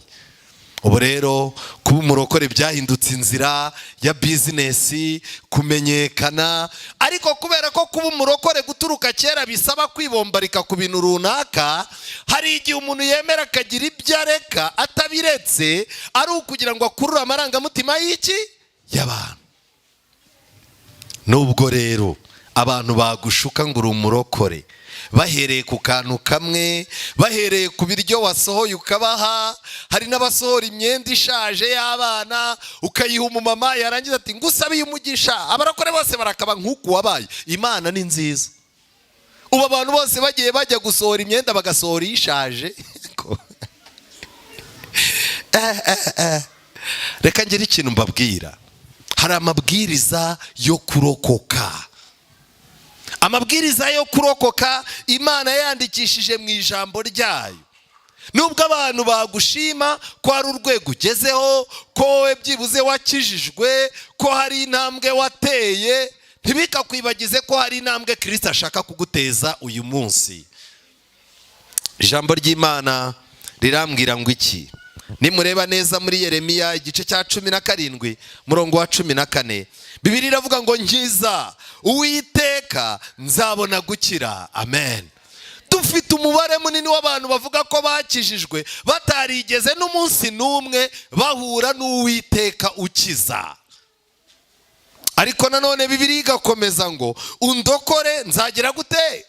Nzarokoka. Vuba bidatinze abantu bagiye barokoka atari Imana ibarokoye, ariko bakitwa ba murokore. Aba bantu bazagira umwanya wabo wo kubona yuko ari abanyagihombo. Uzi kwitwa umurokore utarigeze n'umunsi n'umwe uhura n'urokora. Yeremiya arakomeje ati undokore nzarokoka kuko ari wowe shimwe ryanjye. Umuntu warokotse mu buryo nyabwo, umuntu wakijijwe mu buryo nyabwo, ntabikorera gushimwa n'abantu no kwiyereka abantu, ahubwo Imana iri muri we imbere niyo ibyara umusaruro w'ibyo bintu. Nshuti zanjye, nimureba muri Yeremiya igice cya 4, ikintu cya mbere kugira ngo uzabashe kurokoka, ku musozo w'amateka y'isi uzabe mu bazabyina intsinzi, ikintu cya mbere ngiki hano uragisoma muri Yeremiya igice cya 4 umurongo wa 14. Tujyane Yeremiya igice cya 4 umurongo wa 14. Bibiliya iravuga ngo yewe Yerusalemu we, uhagira umutima wawe w'ibyaha kugira ngo urokoke, uzahorana imigambi yawe mibi uzageza ryari? Icyambere ngiki rero bantu b'Imana, umuntu wese ushaka kurokoka, intambwe ya mbere akeneye gutera nukuhagira umutima we ibyaha akabimaraho, kandi ntagire imigambi igize gute, imigambi mibi. Ubu uyu munsi wa none dufite abantu benshi bicaye mu nsengero bafite ibyaha bateganya gukora mu mwaka utaha, ariko Bibiliya ikavuga ngo uhisha ibicumuro bye ntazagubwa neza. Ubu dufite abantu bapanga kuzahemukira abandi, dufite abantu bicaye bapanga kuzihimura kubabagiriye nabi cyangwa kubabarenganyije. Ariko ijambo ry'Imana riravuga ngo nta muntu n'umwe ushobora kurokoka. Bona nubwo bakwita umurokore, mu gihe cyose ufite ibyaha wahishe mu mutima, kurokoka ntibishoboka. Icyambere ngiki rero, niba ushaka kurokoka kugira ngo uzabashe kubyina intsinzi, icyambere ni ukuhagira umutima wawe w'ibyaha. None se ubwo bushobozi urabufite? Yesu Kristo urokora arashaka kukurokora. Icya kabiri gikomeye, nimureba neza muri Bibiliya zanyu mu kubara, hatubwira igitekerezo gikomeye cy'uburyo Imana yabwiye Mose kohereza abatasi. Igihe abatasi bagendaga, bagiye ari abatasi 12. Muri abo batasi bagarutse bacitsemo amatsinda abiri. 10 babaraga inkuru z'incamugongo, 2 bonyine nibo babaraga inkuru zirimo ibyiringiro. Mwababyeyi mwe, nagira ngo mbabwire ngo n'uyu munsi wa none ntabwo ari bibi kubara inkuru yo kwa kanaka, si bibi kubara inkuru yo kwa mama kanaka, si bibi kubara inkuru yuko kanaka yuko ku rusengero, si bibi kubara inkuru yuko muri korari runaka byagenze kandi koko byabaye. Ariko nagira ngo nkubaze, inkuru zawe habamo ibyiringiro bingana iki byerekana ko Imana bizarangira isinze? Ngiki kibazo. Twebwe dutinda ku nkuru yo kwa mama kanaka ko we n'umugabo byananiranye, ariko ntiwerekana aho Imana izaca ngo itanga iki igisubizo. Kubw'ibyo rero umuntu ushyushya inkuru y'abandi ntabwo ashobora kuzava mu isi nawe atagize inkuru igomba gushyushywa. Ntibibaho. Shyushya inkuru z'abandi, ariko wibuke ko n'iyawe nayo izagera igihe igakenera kugira gute, gushyushywa. Nta muntu uzajya mu ijuru inkuru ze zitarashyuhijwe. Nshuti zanjye, Bibiliya yanyu kubara igice cya 14, tujyane mu bumbure Bibiliya zanyu, biranezeza cyane. Kubara igice cya 14, ndasoma umurongo wa 38 gusa. Abahageze dusome umurongo wa 38, kubara 14. Bari barimo kuvuga ibigendanye n'abatasi, yego. Ariko umurongo wa 38 uravuga ngo ariko Yosuwa mwene Nuni na Kalebu mwene Yefune aba ari bo barokoka mu bagiye gutata icyo gihugu. Niki cyatumye aba babiri bari bo barokoka mu batasi 12? Hari ibintu bigeze kuri 4 byatumye barokoka. Icyambere, Imana ubwayo yavuze yuko bari bafite undi mutima. Amen. Umuntu ufite umutima utari uyutera amaraso gusa, umutima ugira imbaraga mu gihe abandi bacitse intege, umutima wongera abandi morale mu gihe abandi batumye abantu bigaragambya. Uwo ni umutima wa mbere. Umutima wa kabiri, Kalebu na Yosuwa bahoraga bibuka amahirwe yo gutoranywa bagize. Yosuwa yagize amahirwe adasanzwe yo gutorwa mu bwoko bwe. Kalebu izina rye risobanura imbwa. Mu magambo make, yakundaga kugendana n'ubwoko bw'Abisiraheli atari umwisiraheli kavukire neza. Noneho mu gihe ubwoko yagendagamo bwari bugiye gutora umuntu w'intwari, bibagiwe kureba iby'amasanira n'amoko n'iki, batora Kalebu baramuzana ajya mu mwanya. Kubw'ibyo rero Kalebu yahagarariye abantu bazajya mu ijuru ariko batakomoka mu gisekuru cy'Abisiraheli nyirizina aribo batwebwe. Kalebu arangije avuga yuko amahirwe agiriwe atazapfusha iki ubusa. Kalebu ari mu bantu bazi gukoresha amahirwe aje rimwe, atizeye andi mahirwe yariyo yose. igihe yari ashaje yabwiye abisirayeli ababwira ati ariko ko mbona aho abamaleki batuye mwahatinye kandi muri bato nkaba ndi umusaza. Arangije abamenera ibanga arababwira ngo igihe Imana yaduhagurutsaga tujya gutata, dore ubu hashize imyaka 40. Kalebu abwira abantu ngo navumbuye yuko imbaraga nari mfite nzamuka njya gutata ari nazo ngifite kugeza uyu munsi. Amen. Ibanga rya kabiri, kutagira ikikumarira imbaraga. Ntukajye wemera ibintu by'amatiku n'amafuti ko bikumarira imbaraga. Ugomba guhora uzirikana uko waje. Kugira ngo ugere ku rusengero byagutwaye imbaraga zingana iki? Kugira ngo umugabo wawe akwemerere kuza gusenga byagutwaye imbaraga zingana iki? Kugira ngo ku ishuri wemererwe gusenga byatwaye imbaraga zingana iki? Kubw'ibyo rero amahirwe aza rimwe ntaza kangahe? Kabiri. Nguwo Kalebu. Aba bantu bararokotse bombi, abandi batasi babateye amabuye. Kurokoka rero bisaba kwirinda kuzana inkuru z'incamugongo mu iteraniro ry'Imana. Ntukajye ukunda kuza hano uzanye byacitse. Aha niho tuza kuruhukira. Amatiku wagiranye n'umugore wawe ni ayanyu. Ibibazo wagiranye n'abana niba bakwibye amafaranga ni ibyawe. Amatiku yiwawe wizana ku rusengero. Abantu ku rusengero baje kuhashaka Imana. Amen. Emerera abantu batahana Imana bayibonye. Ikintu cya gatatu kiranga umuntu ugomba kurokoka, nimureba muri Bibiliya muri Yosuwa igice cya 6 umurongo wa 17, buri gihe Imana itanga agakiza, ariko buri muntu aba agomba kugira icyo akora muri ako gakiza ke kugira ngo gakunde. Umudamu ukomeye cyane witwaga Rahabu. Uyu mugore witwa Rahabu yari indaya, ariko n'ubwo buraya yabukoraga mu rwego rw'uko yarwanaga n'ubuzima, ariko afite n'umuryango areberera.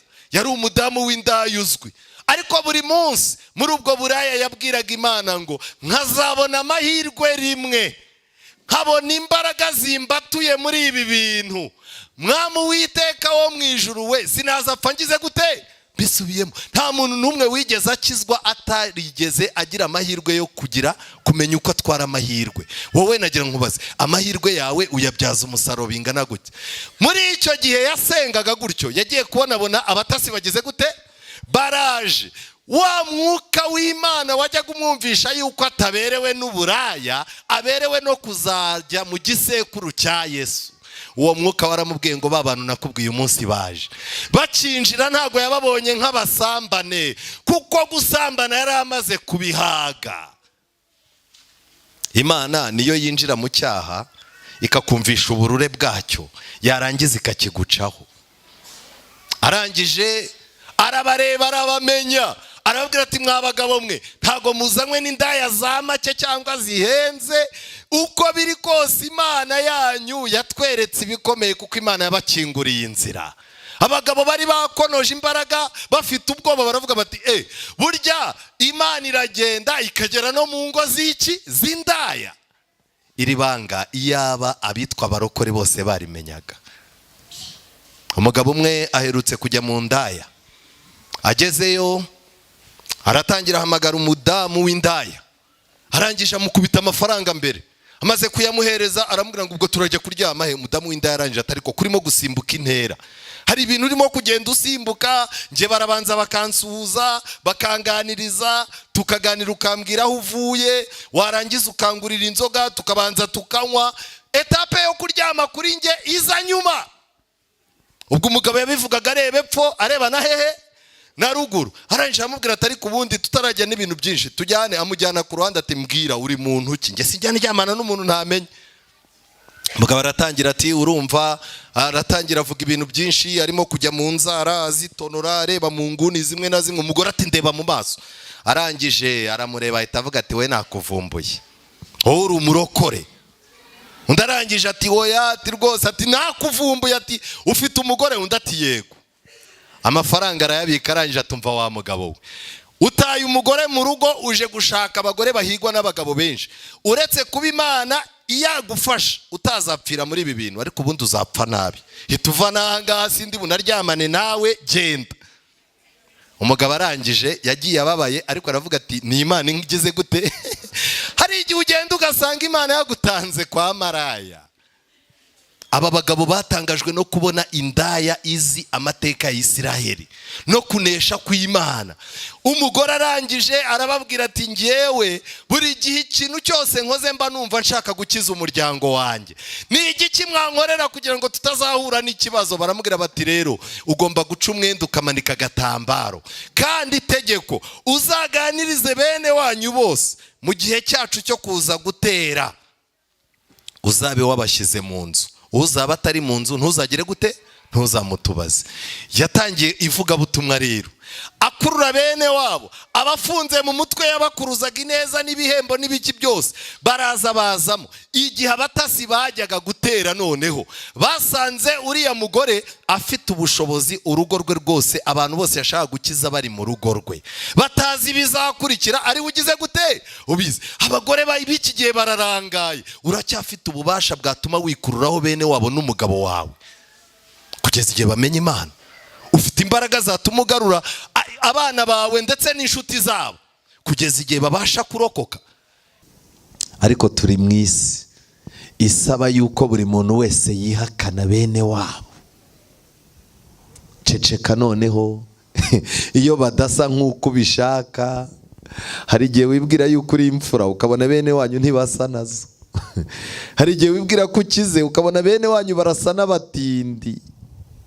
Hari igihe wibwira ko wize ukabona bene wanyu barasa n'inkandagira bitabo. Ariko Bibiliya ivuga yuko utagomba kwirengagiza bene wanyu.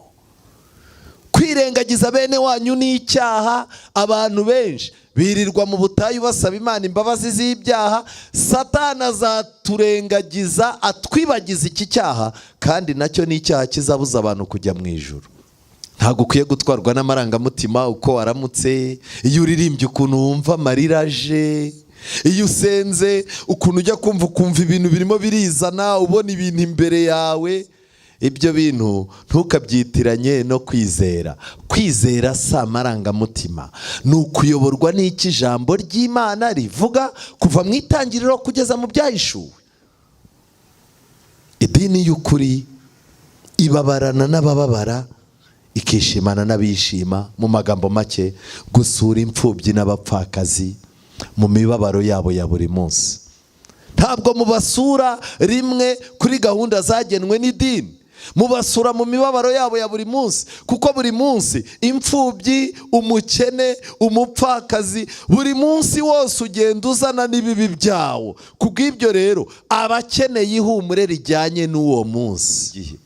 Uzi ko hari igihe umuntu aguhamagara akeneye ikiro cy'umuceri ngo agaburire abana be, akakubura, ukazaza umuceri yawubonye ahubwo araranye ikibazo cy'umutima udatuje. Warangiza ukaza wikoreye imiceri ukayimuhereza, Imana yampaye umugisha nawubonye ngo uyu muceri ngaho muryoherwe, ukaburagiye. Hari icyo umumariye? Yagusabye umuceri ntiwawuzanye, uwuzanye afite umufuko w'umuceri ariko araranye ikibazo cyo kudatuza ku mutima. Niyo mpamvu mujye musaba Imana itwigishe uburyo tubana n'abantu mu mibabaro yabo ya buri munsi. Kwiyiriza ubusa mu buryo bukwiye, iki ngiki cyo amadini yose agihuriraho. Abantu benshi rwose bagerageza kwiriza ubusa, ariko Satani yagendereye abantu abumvisha yuko umuntu aramutse abwiriwe umunsi umwe yanapfa. Kandi iyo turi mu buzima bwa buri munsi duhiga, njyewe rwose inshuro ndya saa sita ziba zibaze. Buriya mwarabibonye yuko akazi iyo karyoshye cyane hari n'igihe abantu bibagirwa ko bariye cyangwa batariye. Icyo nashaka kubabwira, mu bigendanye no guhiga ubuzima, turabwirirwa ntiwumve hari ikibazo. Ariko iyo wateguye kwiyiriza ubusa no gusenga, Satani arakubwira ati saa saba uraba wanogotse. Kandi koko urareba ukabona nugera saa saba utararya uraba wanogotse. Ariko ndagira ngo ndebe abantu baraha, tuvugishije ukuri, ubu mwese ntabwo mujya mubwirirwa? None se mwarapfuye? Icyo nagira mbabwire ngiki, kwiyiriza ubusa Imana yarabigennye kugira ngo bijye bidukura mu kajagari, tubashe kwicara ku birenge bya Yesu, tuhakura ikintu kidasanzwe. Ariko nshuti zanjye, nagira ngo mbabwire ngo uyu munsi wa none abantu benshi Satani yabajyanye mu kumva yuko biyirije ubusa bapfa, arangije abandi nabo abasunikira mu kwiyiriza ubusa kudafite icyo kumaze. Nta muntu ucyumva anejejwe na bene wabo. Ariko ugasanga ku isabato abantu baje gusenga, ku cyumweru abantu bagiye mu materaniro muri za ADEPR n'ahandi, abandi bagiye muri Kiliziya Gatulika, kwijuma abantu. Reka mbabwire, idini yose yatuma utarekura ngo utange, idini yose yatuma ukunda abo musengana ukirengagiza bene wanyu, kiba ari ikibazo cy'uko ufite ikibazo gikomeye. Hari abaririmbyi babaye umutwaro kuri korari kubera ko azi kuririmba tenari, ugasanga amafaranga mwatanze muri fundraising arimo arabwira perezida ati nutandihire inzu ukwezi, nimutangurira inkweto ngo mugure na uniform, nimurangiza muri momo yanjye mushyiremo 50,000 byo kugendana nk'umuntu w'umusore, korari yanyu muyigumane. Kubera iki? Arashaka kuririmba tenari. Dufite abakobwa bazi kugira gutya amaboko, nabonye musigaye muyagira gutya. Nabonye muri David abaririmbyi bose basigaye bagira gutya amaboko nk'adafite imbaraga, kandi ubwo babibonye ku muntu umwe ntavuze, ariko bose umuntu asigaye afata mikrofone yajya kuririmba akarerembura amaso akagira gutya akaboko. Ninde wababwiye ko mwese mugomba kuririmba mumeze gutya? Abaririmbyi ba tenari simbizi, ntago nzi uwabizanye, ariko njya kubona nkabona umuntu ugiye gutera igice ari umuririmbyi wa tenari, akagura ahita akagira gutya. Ubundi ibi byo byaje gute? Ubundi muhagaze nk'uko kera bahagararaga ntago ijwi ryasohoka.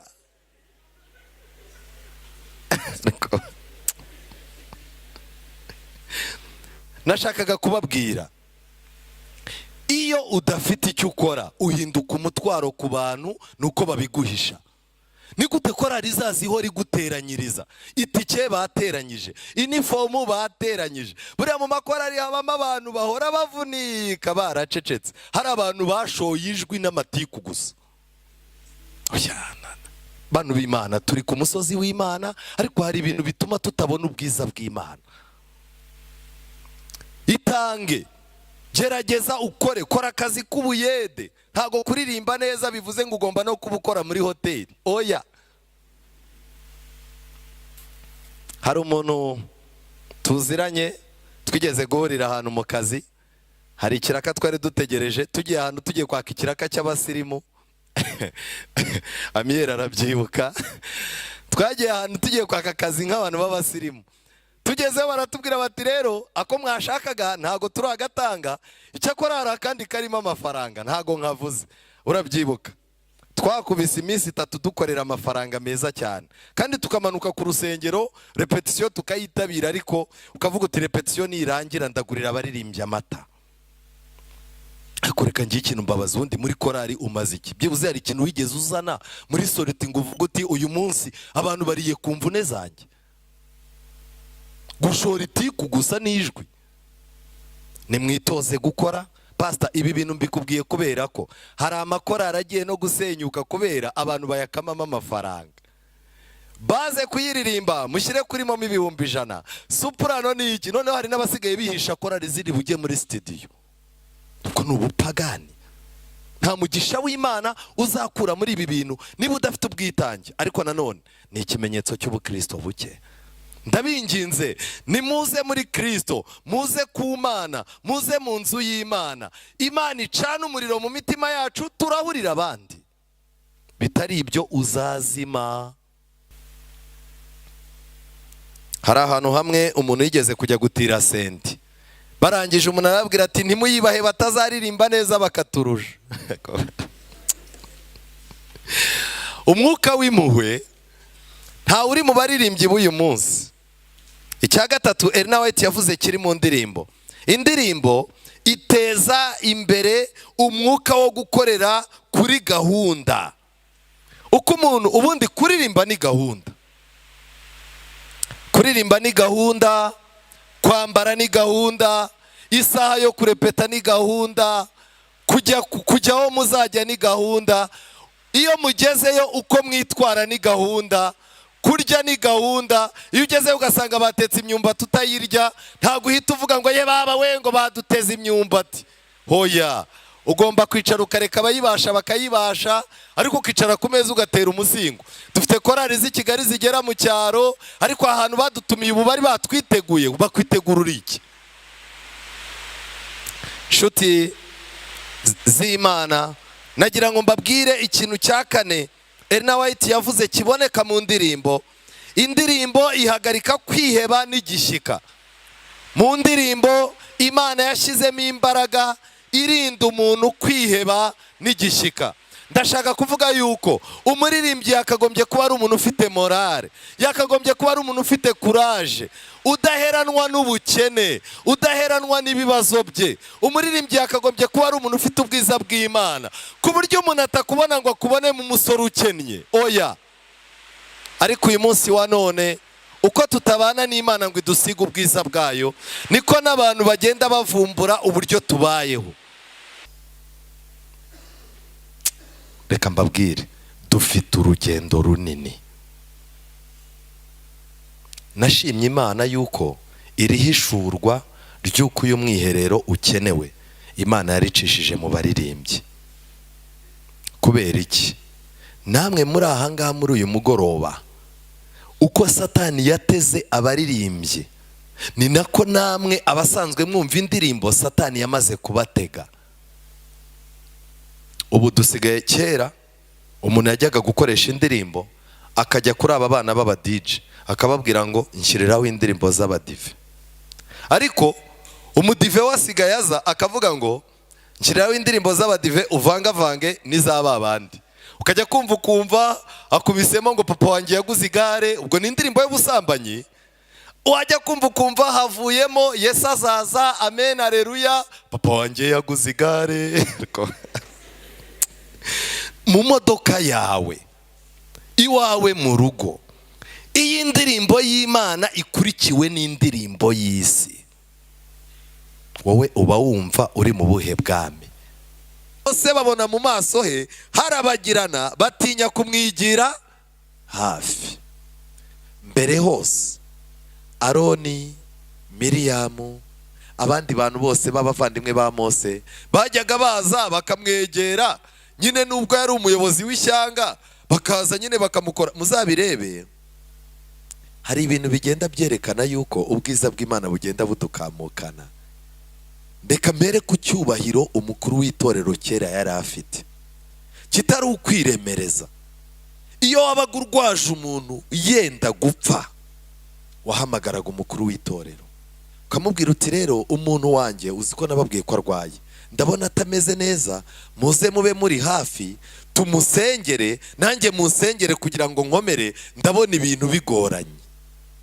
Abakuru b'itorero babaga ari ba bantu umuntu mbere yuko ajya gukora ubukwe umwegera, mfite umufiance umeze gutya, kandi mba numva umutima urimo no kundya, muyobozi wamfasha kugira ngo mbane n'Imana, nyegere. Ibyo byose byarakorwaga. Abayobozi b'itorero bari abantu badasanzwe. Waramuhamagaraga ukamubwira uti rero njye n'akanaka twashinze business, miliyoni 20 zanjye nzishyiramo, nawe washyiramo 20. None ndimo ndabona bitagenda neza, ndimo ndapanga kuba navuga tukagabana amafaranga agezemo, cyangwa se ukangira iyindi nama kuko ndabona bitagenda neza. Abakuru b'itorero bari abo. Noneho pasiteri we rero yabaga ari undi muntu, ariko kubera nyine kuba mu butayu twirirwana n'abantu, ujya kubona ukabona umwana w'umukobwa araje arakwegera, uri umukuru w'itorero aguhaye amacensi, mwana muyobozi ko nakubuze. Ujya kubona ukabona umuntu araje, pasitoro wacu, ariko ujya wibuka ko twasangiye amateke y'iwacu pasitari, ntukanshyire kure, eregura umuntu wacu buriya. Wajya kubona ukabona mukoze ku bitugu. Birababaza kubona umuntu ajya gusuhuza umukuru w'itorero mukuru ari umwana w'umukobwa. Ngwino hano, egera hino, muze gushaka kumenya aho nshaka kujya. Uyu muntu muramubona? Yego, umukobwa agiye gusuhuza umukuru w'itorero mukuru. Igendere. ndashaka kubabaza, inshingano turimo ko arizo mu gihe cya Mose bari barimo, icyo Imana yabwiraga Mose ko ari kirimo kubwira pasitori uyu munsi, abakuru 70 ko icyo bakoraga ari cyo abakuru b'itorero n'abakuru b'ibihande barimo gukora. Igitinyiro no gukora ibintu dufitiwe icyizere byagiye ryari. Ariko nshuti z'Imana, ko twagize amahirwe tugahagarara aho abizera batinya guhagarara, mwaretse tugasaba Imana ikatwigisha ubwenge. Mu ndirimbo Ellen White yaranditse ngo harimo imbaraga ikangura intekerezo n'umwuka w'impuhwe. Nuvuga ngo mu ndirimbo umuntu wagiye kuririmba yakagombye kuba ari umuntu ukangutse ku bintu byiza, kandi yakagombye kuba ari umuntu ugira impuhwe, ku buryo bicara bakakubwira bati turashaka kuzajya kuririmba ahantu ni itorero rikennye n'agashami gafite abantu 30 batuye kure y'umuhanda. Ibyo bintu ukumva birimo birakuzanamo impuhwe, mwajya kuririmba mwahagera mwabona situation uko imeze, mugahamagara abantu mukavuga muti rero aba bantu barababaje, ibyihutirwa tubakodeshereza inzu byibuze bajye babona aho basengera, noneho ibindi tubakorera ubuvugizi Kigali, amakorari yacu yose tuziranye nayo tujye tuyazana dukorera igitaramo. Urabona aba bantu nitwe bazi gusa, ariko ubu nta mpuhwe, imburamikoro, ingwizamurongo. Itorero hari igihe umupasitori areba ubwinshi bw'abizera agakora mu mufuko akavuga ati ntago naruhiye ubusa, imyaka 5 maze muri iyi ntara abantu barenga 300 bamaze kwiyongera ku 3,000, uko biri kose sawa. Yagera kuri field bati ufite abizera bangaye, 3,000 twabatije n'abandi 500. Pasitoro bagahita bamukubita bakamuha urugero rukubye kabiri urwo yaragize gute. Bazarangiza akazambwira ati pasitoro uko usigaye ugenda ukonje byagenze gute. Agahita avuga ngo bamubariye abizera atagize gute. Wari uzi ko ushobora kuba utari umupagani ariko akageragezo kose kaza ugacika intege. Kambaho urugero rworoshye, ubu hari abantu bahora bafite ubwoba bwo gupfa, ikirenge cyabyimba wabona ari ibirengano, ubuse nibandoze, agahamagara ku rusengero, mu nsengere munshyire mu ngobyi y'amasengesho, agahita ahamagara muri indi dini, mube mu nsengera iwacu mbona nta kabaraga bashyiramo, agahamagara umupfumu, uzundebe ibintu birakomeye. Ubwo atabaje ahantu hangahe mu ijuru harimo. Iyo rero bose byanze nibwo ujya kubona ukabona umuntu aje acumbagira aje mu rusengero. Kubera iki? Icyo nkundira Imana ntabwo igitwanga iyo tugarutse. Korari uyibaza abantu ifite ikakubwira iti iyo twarepese neza dufite ronje tuba turi 60. Warangiza ugahita uvuga uti okay, ubu turi mu nyubako rero badusabye amapave. Ubwo korari yanyu ubwo muri 60 mukaba mugenda n'imodoka enye, ubwo harimo abakire 4, 500 turayakeneye. Ukabona perezida wa koraraje iminwe inyeganyega gutya akakujyana ku ruhande ati rega buriya nubwo babona mbafite kuriya ntabongira. Ntabongira buriya baza ibintu byashyushye, ariko iyo turi mu bibazo ndababura. None se ntiwabonye ejo bundi tugira ibyago? None se ntitwara abantu banga, ariko pikiniki y'Irubavu twari 40 pe.